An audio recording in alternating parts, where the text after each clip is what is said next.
Good morning, everybody, and welcome to the Rangers Review morning briefing for Friday, the 9th of September. I'm Derek Clark, and I'm joined this morning by Jonny McFarlane. How are we doing, Jonny?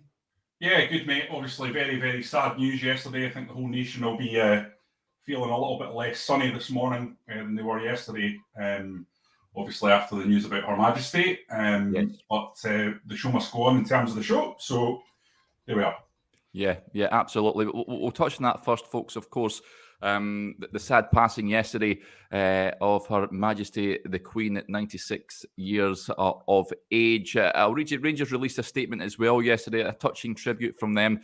But in terms of the royal family, a statement from them read that the Queen died peacefully at Balmoral this afternoon. That was yesterday. The King and the Queen consort will remain at Balmoral this evening and will return to London tomorrow. The Rangers statement read, the directors, management, players and staff of Rangers Football Club are deeply saddened to learn of the passing of Her Majesty the Queen. Her Majesty served the people of Great Britain and the Commonwealth for over 70 years with incredible devotion and dignity. She'll be gravely missed by not just our nation, but nations across the world. It is with great pride that her portrait has hung in our dressing room at Ibrox Stadium as a mark of the club's appreciation for her phenomenal service. The thoughts of everyone at Rangers Football Club are today with the royal family and all those mourning the loss of Her Majesty at this exceptionally difficult time. So fantastic tribute from the club, and also as a mark of respect, the Union flag at Ibrox Stadium was lowered to half-mast yesterday as well. So great from the football club as well. We know, as touching on the portrait in the dressing room, Jonny, it's quite unique. And yeah, it was a touching tribute there from the club. Yeah, absolutely. The news, obviously, I think hit the entire nation pretty hard yesterday, even though the Queen was 96. She was an elderly lady. The fact is that you're in your late 30s, Derek. I'm in my 40s. And this is someone that's been with us our entire lives. And going back, my dad's in his mid-70s. She's been with him for his entire life. Yeah. That's what we're talking about here. I read a stat yesterday that Winston Churchill, who was our first Prime Minister, was born in the 1870s. So that's the kind of lifetime in terms of the people that she's known that we're spanning here. So it's quite an incredible life she's had. She met 14 of the last 15 US presidents. Who she is and what she is as a public figure can't be overstated, and certainly I can't properly elucidate what she's given to the nation as a public servant. It's quite remarkable. The links between Rangers and the monarchy are inescapable. As you say, Derek, a portrait of her hangs proudly in the dressing room at Ibrox, and it will be an especially sad day given those links when Rangers next play. And I suppose that's the question for us now as football journalists, is now looking at the effect that this has on the club that we cover, which is Rangers. Yeah. And I think the effect around Ibrox will be quite profound because of those links, both with the supporters and with the club itself. So it's an especially, I think, troubling and sad day. But part of this, I suppose, is that life is an eternal cycle, and now we have a new king and King Charles, and that's an exciting thing to look forward to, and we press ahead with positivity on that front. But there's no doubt that she was a very, very special figure to both the football club and to the people of the UK.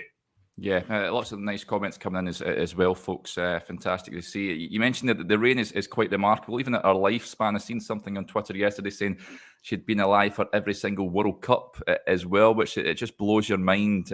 But yeah, on the throne for so long, terrific service to the country as well. So yeah, really sad day. But as you mentioned, Jonny, King Charles III, as he's now going to be known. Now, in terms of the what happens to the fixtures, I know there was a bit of talk about whether matches will be postponed. Now, I know down south that the English Championship game this evening is being called off as a mark of respect. I think there's a decision at some point this morning with regards to games down south, and I believe that's also the case in Scotland as well, Johnny. So at this point in time, I've got to say, I think it would be respectful and possibly the right way forward to postpone all matches this weekend as a mark of respect. I think that goes without saying.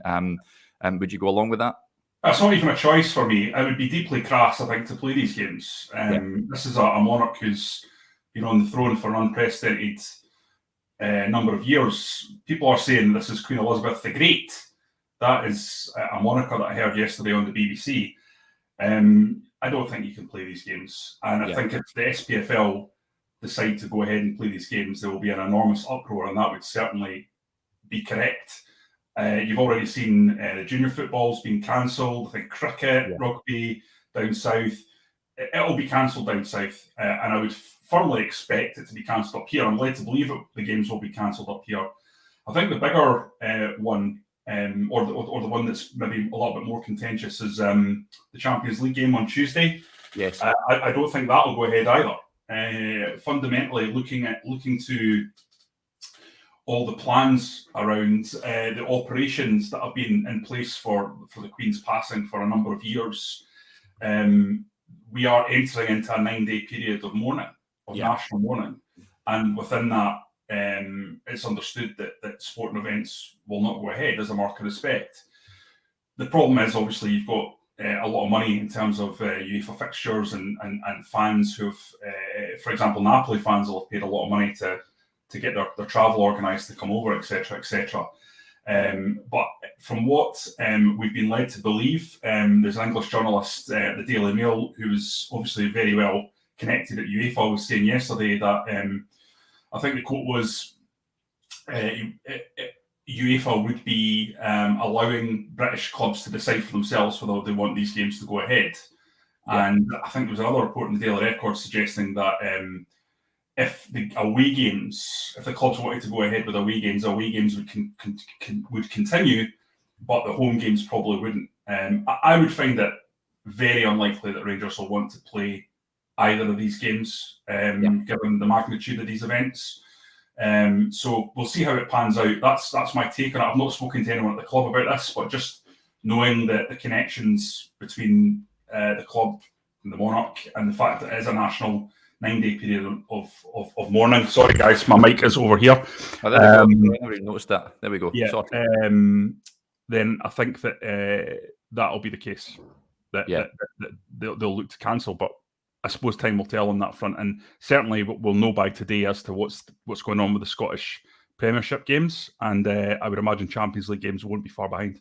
Yeah, Alan says that apparently all British clubs have the option to postpone the European games next week. I think that many. That's what's been reported. Yeah, if not all, will take that option. And next week, I believe, I read somewhere that it's possibly the state funeral, of course, next Saturday. So you'd imagine the match next Saturday would be postponed as well. And then you've got the coronation of King Charles III as well, which will take place at some point.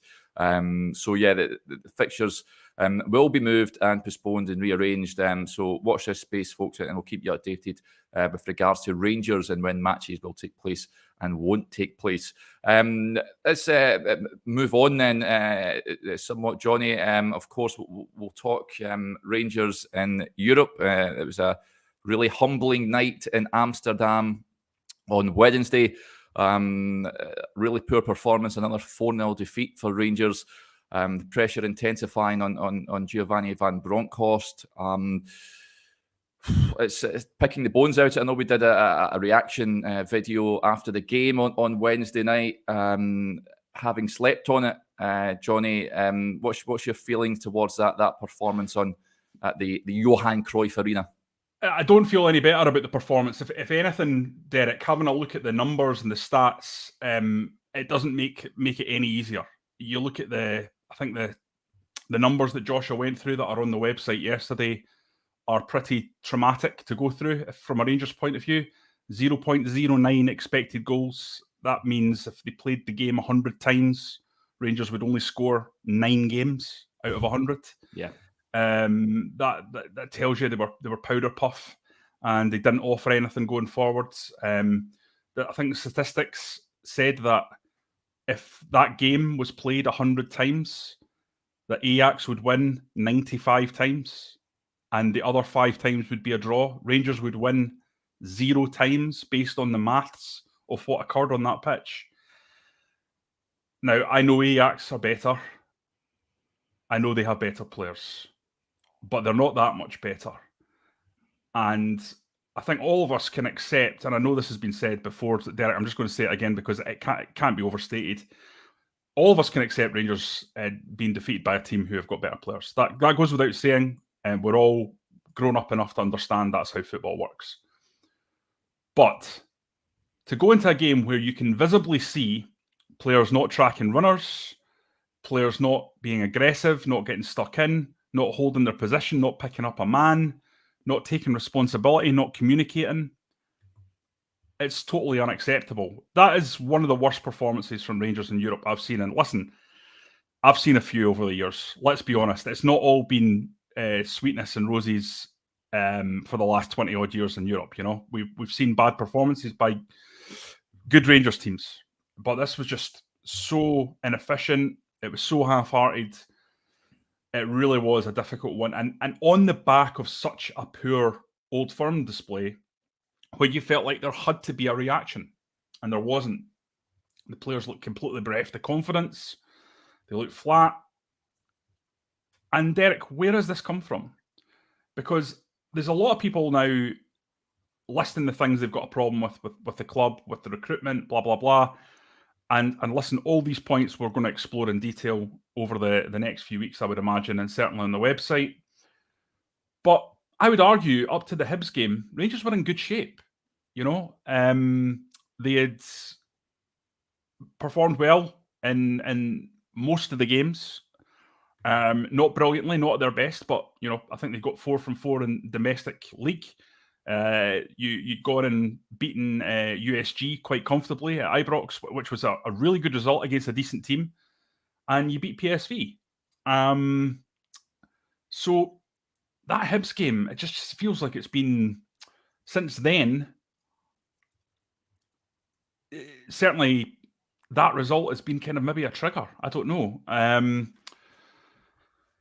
then you've got these 2 games, which just feel like they've come completely out of the blue. And you look at the facts of these 2 games, people are talking about the detail of what's going on behind the scenes again, but 4 goals against Celtic, 4 goalkeeping errors. You've got one of the goals against Ajax is a loss of a 50-50. One of the goals is a free header in the box. Of the 8 goals lost in these 2 games, 2 of them are catastrophic passbacks that put the opposition player directly through on goal. And 2 of the goals in these 8 games have come from not being switched on at restarts. So of the 8 goals that Rangers have lost, how many are actually goals that you would say that Rangers team of last season would not concede? I know. Seriously, though, I mean, no. Maybe 1 of them? 2 of them? So all these things that people are criticising the board for and the club for, I'm not saying that that's wrong, but from a football point of view, and we like to stick to mostly football on this show, there's not really that much you can do when the players on the pitch are playing like an under-14s team. And that's where I'm lost with this, and I'd love to hear what guys think about that. It's the basics here that we're talking about. If this was a Rangers team that was getting swamped, that was getting outplayed, that was losing goals because they were being cut through and it was good play, then I would say, well, that's fairly obvious that there's a lot of things going on here. But goal after goal after goal, schoolboy, lackadaisical, rudderless crap, and that's the biggest problem. Yeah, a lot of comments come in saying that, and this is the sort of feeling from supporters I spoke to in Amsterdam. You don't mind losing to a side that are in pot 1, remember, top team at Ajax, but when you don't show the heart and desire that we've come accustomed to this Rangers team watching in Europe, then it really sticks in the throat. Lots of comments coming in here now. I wanted to touch on this, Johnny. John Dooley and a number of other people mentioning this. haven't read the article, but it looks like Van Nistelrooy is having a pop at their participation in the Champions League. He's commented on Rangers displaying Ajax, folks. I'll just read you what he said. He said, when you see Rangers play like this, you think, God damn it, how did they get there? On the other hand, we also beat Ajax in the Johan Cruyff Arena. Then you see that football is funny. It can be weird. You know this can happen. Listen, I can't blame him. He'll be watching that thinking, how are Rangers there and not us based on that performance? It was a total capitulation on Wednesday night. But this is what you say, Johnny. It seems almost schizophrenic. A brilliant performance in Eindhoven. Yet that in Amsterdam on Wednesday was so far removed from the Rangers team in Europe that we're used to seeing. Yeah, and that's the thing, Derek. I mean, people are saying, oh, no, we haven't been playing well this season. I mean, you don't beat USG 3-0 at Ibrox and PSV 1-0 in Holland if you're not in reasonable shape. I mean, it just doesn't happen. And that's what's infuriating for me, is that it's just turned on a dime. Now, there might have been little hints throughout the season up to this point, little things that weren't going well, little things you were worried about, but the collapse in the basics has been from that Celtic game. And, even the Hibs game, to a certain extent, Derek, Easter Road's a tough place to go. They get a freakish goal in the last minute where the boy mishits the ball and it flies into the top corner. It's on a dime. And that actual performance wasn't that bad, Easter Road's a tough place to go. But from the point of the Celtic game, it's absolutely... You can't defend it. You just cannot defend it. And you have to stick the boot in, because there's no other way of of assessing the performance, of assessing the way the team played. It's impossible to try and sugarcoat it. It is. I'm trying to be as balanced as I possibly can, as I know you are, as I know Josh is. And even Josh, who is the ultimate, down the middle, what does the data say? What does the eye tell me? And try to give a really, really balanced account of what he's seeing. Even Josh couldn't really find any positives out of that game. And that is the real problem. Absolutely. Yeah. There's a piece on the website this morning. Sorry, mate. Can I just come back on, just to interrupt you slightly, just on the Van Nistelrooy thing? Yes. I don't think Van Nistelrooy's having a pop at Rangers. Not really. I think what he's saying is, he's talking about in context of his own team. And it's one of these quotes. I'm not having a go at the way journalism works or anything like that, but it's one of those quotes that can be kind of stretched in whichever direction you want it. Yeah. He's been asked that from the point of view of PSV, and he's basically saying, given how badly they played, you think we'd be able to get through against them? Because people will be saying to him, journalists will be saying, look how bad Rangers are and you couldn't get through.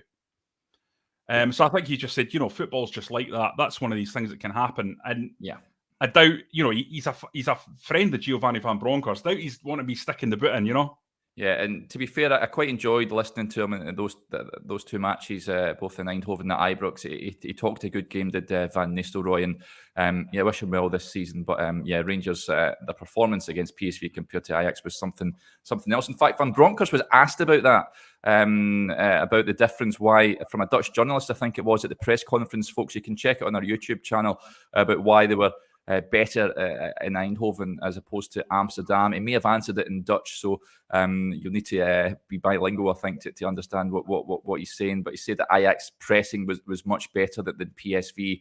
They didn't give them time on the ball. Basically, they're just saying that, reading between the lines, they were a carbon copy of Celtic at Parkhead, and Rangers just simply couldn't cope.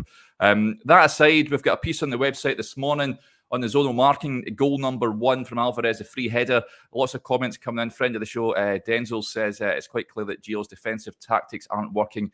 We must rid ourselves of zonal marking. And that's backed up with Mark Lawson. He says, what's happening with the marking at corners?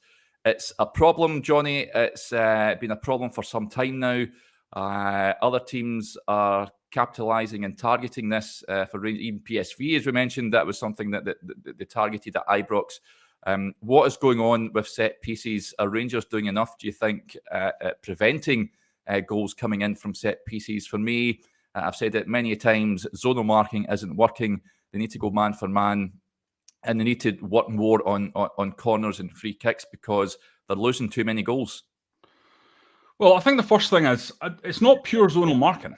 It's a mix of zonal and man. Although that goal is an example of just a haphazard application of whatever it is the manager's trying to put across to them. Because there's no way of defending that. As Joshua Peace perfectly illustrates, if you want a real deep dive into how that goal came about and what went wrong and with the marking situation, then by all means go and read that on the website. There's a detail there. Listen, here's I think the key to this. I thought last season Rangers could be a little bit sloppy from balls into the box, but mostly were okay. It was a regression from the previous season when they were absolutely imperious. I think part of the problem is James Sands, for all he's played well so far this season, for all he's adapted to the role well, I don't think he's the guy to come and attack headers and blooter the ball out of the box with his head in the way Marvin Andrews did. He's not that kind of player. That's something in an area where you're going to miss the likes of Phil Hollander, certainly Leon Balogun. Now, Calvin Bassey, for all he struggled with heading when he first came into the team, slowly but surely developed his game on that regard and definitely gave you that physical presence in the box. So I think what we've seen is a downsizing of Rangers physically with James Sands coming into the team. And that's obviously going to be an issue in terms of how teams approach attacking Rangers. So what Sands brings you is an ability to bring the ball out better. And you see that in Rangers build-up having improved this season. And we've seen various articles, both on the Rangers Review and elsewhere, about how the build-up's changed and how that's improving. I don't, however, necessarily think that there's not a payoff on the other side of that.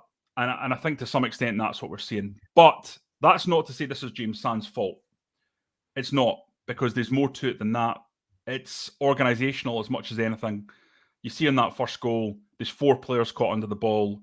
They all seem to be attracted towards Bassey, and it leaves Alvarez at the back post or just behind them, essentially with a free header. And, it's not as if Alvarez is a tiny wee guy sneaking in. He's a big, strapping Mexican lad, that they should have had an eye on. And ultimately, it's something that Giovanni Van Bronckhorst has absolutely got to nail down. Whatever period he now gets with the players, with the sad passing of the Queen, obviously, is going to probably give a period whereby they're not playing football. He needs to nail them and drill them and get it into them about corners and set pieces, because they're miles off it at the moment. Absolutely miles off it, and they absolutely need to get on top of it. A lot of people on the comments are criticising Connor Goldson. He's come for a lot of stick. Yes. I still think Connor Goldson's one of the best defenders in the league. He's playing badly, though. He needs to stand up, Derek. The reason he's been given a 4-year contract on big wages is because he's been the main man for a couple of years. 55, and last season, he was a big part of it. He needs to stand tall now. He's nearly, is he 30 now? He's nearly 30 if he's not. Yeah. He needs to act like a 30-year-old, command that team, show the hide of a rhinoceros, brush off the criticism. And I know it's easier said than done, but that's why he gets paid the big bucks. Yeah, and listen, I think that with regards to Goldson, he has come in for a lot of criticism. Rangers, I don't think, have the personnel to replace him at the moment. If there was someone in the squad that could come in, we've yet to see John Souttar for a period of time, of course. Ben Davis, of course, we need to see him back in the side, but he's a left-footed centre-back. You won't be taking Goldson's position. But touching on Ben Davis, he's someone that has to start playing. I think whenever the next league match takes place, Johnny, I think Rangers fans need to see Ben Davis in the side. Not only Davis, but as John Dooley says, Ridvan Yilmaz as well. Now, for me, Borna Barisic he and John McLaughlin could emerge from Amsterdam with pass marks. That side, not many, if any, did. But you've got Ridvan Yilmaz there. You spent a lot of money in. You need to shoehorn him into the team at some point. How do you do that? Well, I think you have to do it gradually. Borna Barisic has played well since Ridvan's arrived, right? Yeah. There's no doubt about that. And I don't think you can take Borna Barisic out. Borna Barisic is not the problem here. Ridvan's 21. I think there's been a little bit of kind of misunderstanding about how he's going to fit in. If you've got Borna Barisic there, they must have thought it was going to be a transition period into getting Ridvan in. There's a reason he's been given a 5-year contract.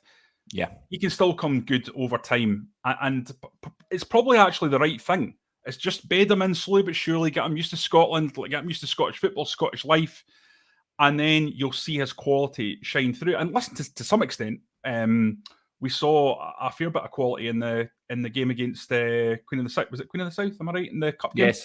Yeah. Yeah. That wonderful touch that he made before putting the cross in for the goal by Scott Arfield. So I think that's not a concern to me, because you've got someone there who's one of the few players in the team that's performing.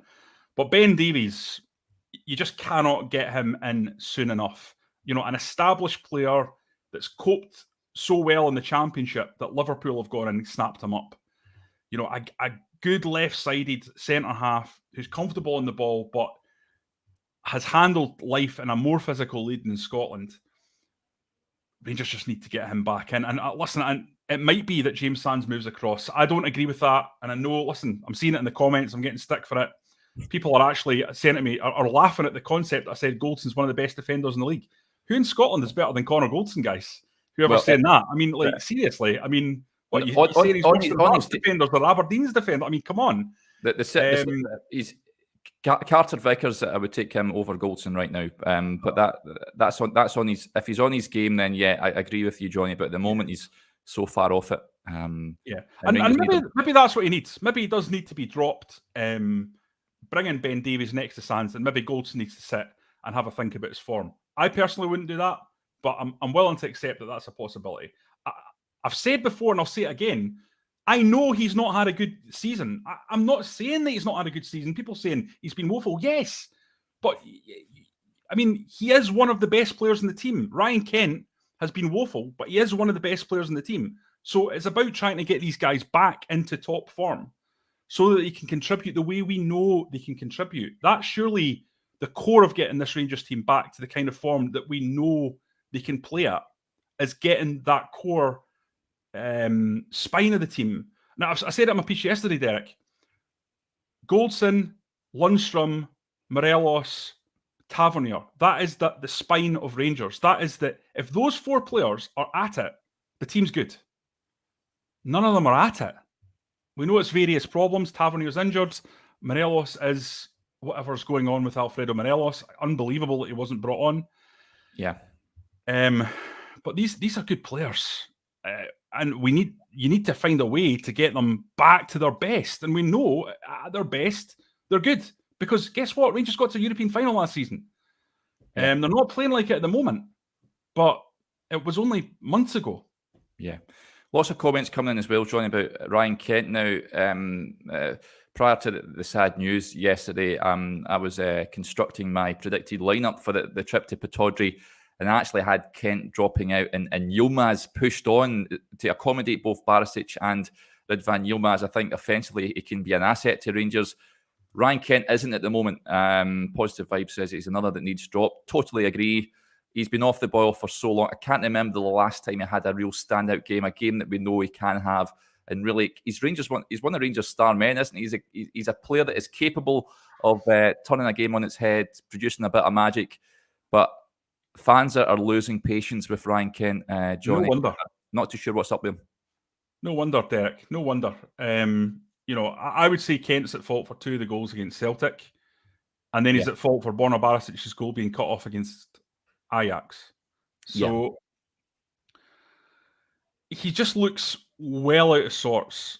He looks like a player who knows his contract's coming to an end this season. And that's never a good situation to be in. We've seen it before with big name players at Rangers.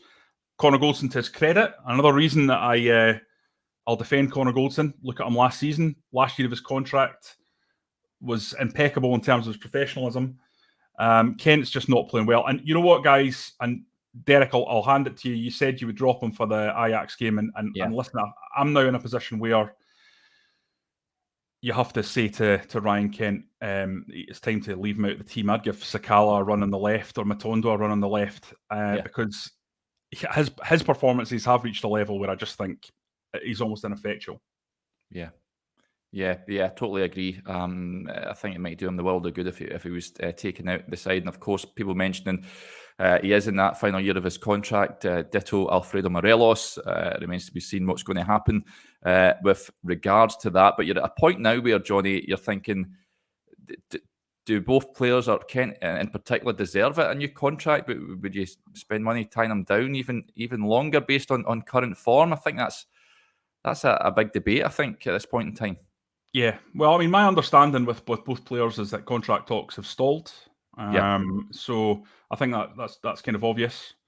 I think there's a lot of positive noises coming out, and I think we felt that it was looking good for new contracts, maybe at the start of the summer, for Morelos and Kent. I don't know if that's the case now. I think it's looking more likely that both will be walking out on freedom of contract or sold in January. Yeah. You need to get an offer, though, of course. And that's been part of the problem, I suspect, with those two players. So Ryan Kent's got a huge question mark hanging over him at the moment. And we know the one thing that Fashion Sakala gives you, he's erratic, but he works and he scores goals. Ryan Kent doesn't score goals, and at the moment he's not really working. No. So I don't think there's really a question mark on that. You've got other players that can play there, and I think you need to give others a chance to come in and give you what these players haven't been giving you. I'm not at that stage with Connor Goldson yet, but I certainly am with Ryan Kent, and I think there's a few others, Derek, who I think have to really look at themselves. John Lundstrom has to pull himself together. He's been a brilliant signing for Rangers. He was incredible last year. Yeah. At the same time, while I'm criticising Lundstrom, I've also got to say he was not helped by the manager in Amsterdam. Ajax play in a way where they're flooding people forward, and you had Tillman one side, on the other side Kamara. It felt like one holding player with two guys that were supposed to be running forward and supporting the striker, and Lundstrom was overran. Yeah. It's as simple as that. Malik Tillman, for all his skills and his power and his potential, he's got a lot to learn about tracking back, about grafting, and unfortunately for Malik Tillman, he's got that kind of Pogba style laconic element to his game where he kind of looks a little bit lazy. Yeah. And I've noticed that from the very start, and I think that's going to frustrate people in the long term if he allows that to become a part of his game that is frequently remarked upon. I think he has to understand that to get to the top, you only get so far with talent, and hard work beats talent when talent doesn't work hard. So he needs to get onto that. Yeah, listen, I think the Rangers, I mean, we talk about the Rangers backline, but the midfield is an area of concern for me, Johnny. What area isn't an area of concern? Yeah, exactly. It's all concerning everywhere. But that midfield, we've seen it at Parkhead, overran with players that are much younger and more vibrant and have more energy than the Rangers midfield. We've got the likes of Stephen Davis, Scott Arfield, of course. You'd expect that they'll be moving on in the summer in the final year of their contracts. You've also got Ryan Jack there as well. He's looked off the pace, of course. I think he's been struggling with niggling injuries also. Although I think apart from his mistake for the fourth goal on Wednesday night, he certainly showed it up a little bit and was winning second balls, and I thought he did okay. I've said it before. I think it's time to get Charlie McCann in there, start playing these young lads. I know Alex Lowry's out injured just now, but when he comes back in, I would just play him straight away. I think Rangers need a bit of energy and a bit of vibrancy in that midfield, something just to freshen up, Johnny. Listen, I don't disagree with you. I don't disagree with you at all. It'll be interesting to see how this pans out, because it may well be that Aberdeen, Napoli, and Dundee United are all cancelled. Yeah, which will give Rangers a chunk of time to regroup. It's a horrible situation, but that might be what Giovanni Van Bronckhorst needs in terms of just a reset to have a look at this team again, and he will get that now. And Charlie McCann has to come into the thought process. He absolutely has to. Yeah. Leon King has to come into the thought process. Thought he did well on Wednesday, yeah. He did really well on Wednesday. That ball was a thing of beauty that he played to Kent in the lead up to the Barisic ghost goal. So you need to start looking at that squad. It's just as simple as that. Who can come in and provide you with, at the very least, aggression, effort, and energy? And at that point, you can maybe look towards building the foundation that can be almost like the foundation stone of a rebuilt team in this season. But I have to be honest with you, Derek. I have to be honest with you. I'm not full of optimism at the moment. I'm not. No. I don't know what other people are thinking. If they think that this can be turned around, I've already said it, and I'm happy to just say it again. I find it very difficult to think that the league's going to get turned around because of the way Celtic are. It's just common sense. Yeah. They blitz everyone. Outside of well, they blitz Rangers, but normally they don't. But they blitz everyone else in the league, which Rangers don't. And in terms of Europe, I look at this group. Napoli are rejuvenated under Spalletti, playing unbelievable football. Thrash Liverpool, pull them apart. And then you've got Liverpool, who we know will turn it on if they need to, especially at Anfield. So they just beat Bournemouth 9-0. So that shows you the quality they've got in their ranks, even though they're not firing all cylinders. And we know what Ajax are capable of. So I think it could be a long couple of months. And there needs to be a serious regroup done now. Now, we were this down, we were this negative probably after the Old Firm game at Ibrox in April. Because again, we looked at it, the league was done, your biggest rivals are regrouping and have beaten you twice in a row. And you're looking at these European games thinking, crikey now, Braga, if you go against Braga, all you've got left is the Scottish Cup, and the way they're playing, this could be a nightmare month. And they turned it around, and they turned it around in spectacular fashion. They lost in Braga, but then they went away. They came back and went to Ibrox, and they were terrific in that game, the 3-1 game. And then they beat Celtic in the semi-final, and we know what happened against Leipzig. Absolutely astonishing. So they can turn it around. This squad can do that. Giovanni Van Bronckhorst can do it. But will they? Yeah, that's a big question, isn't it? The jury is certainly out at this moment in time. But as we mentioned there, folks, at this stage of the day, there's been no update as yet as to whether the match at the weekend will go ahead. We presume it will be postponed as a mark of respect for Her Majesty the Queen's sad passing yesterday. But stay tuned to the Rangers Review site and our social media channels for all the latest with regards to that. I think that'll do us there, Johnny, in terms of today's chat, unless you want to add anything else here. Well, I was just thinking about this thing Sonny Boy said here, Derek. I'd love to get your take on this. People are talking about recruitment a lot. I'll be honest, I've not got a popular opinion on recruitment. People, and I may change my mind. I just think it's too early to be going in two-footed on Ross Wilson's recruitment. At this stage, it does not look good. I'll hold my hands up on that. But I think John Souttar's injured.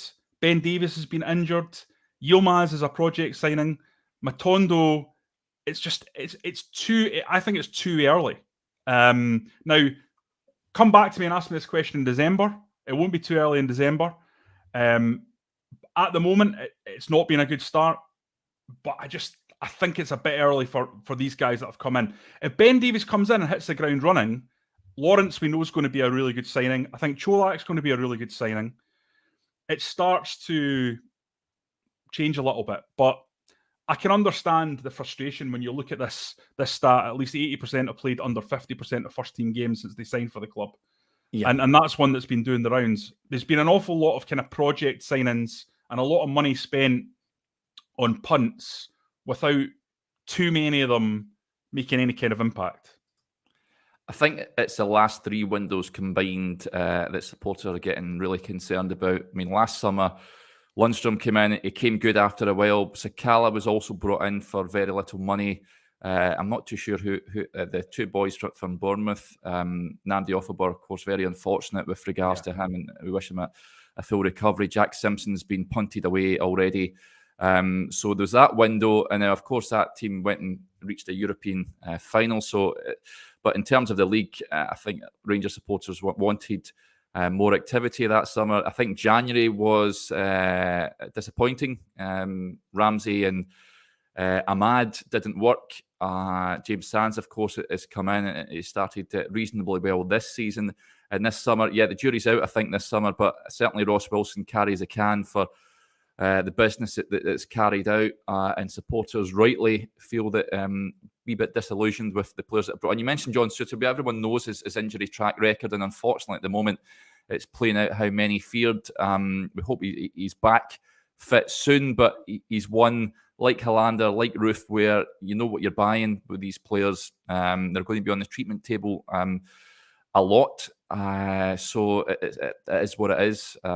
Hollander and Roof, by the way, I'm not too sure when Hollander have sort of supporters just given up and seen him in a Rangers jersey again. Johnny Roof, we've seen him his Instagram post. Hopefully he's back soon, because when he's fit and firing, he's a top player. But yeah, it's quite a depressing state of affairs at the moment. A lot of supporters feeling very subdued.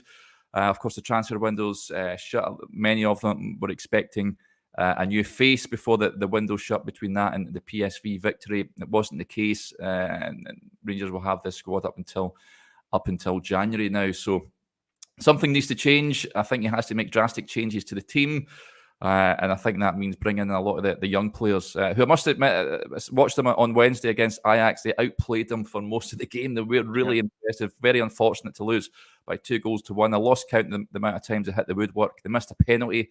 And against an Ajax team who were so comfortable in the ball and were knocking it about really, really well. Rangers certainly gave it a right good go and were unlucky not to take anything more from that game. So yeah, hats off to Dave McCallum's team for that performance.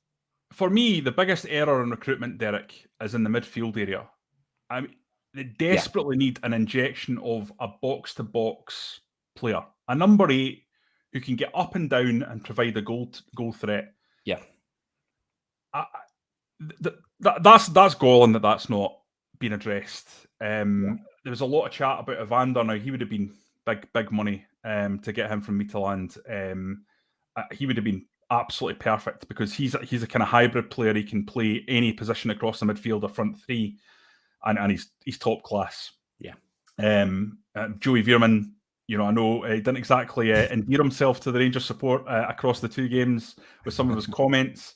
But again, would have been a really, really good signing the summer before. And I think it was another one that the Rangers looked at quite closely but decided against because of finances. But you look across the city, and I don't like to kind of look across the city, but Rio Hatate has come in there for £1 million.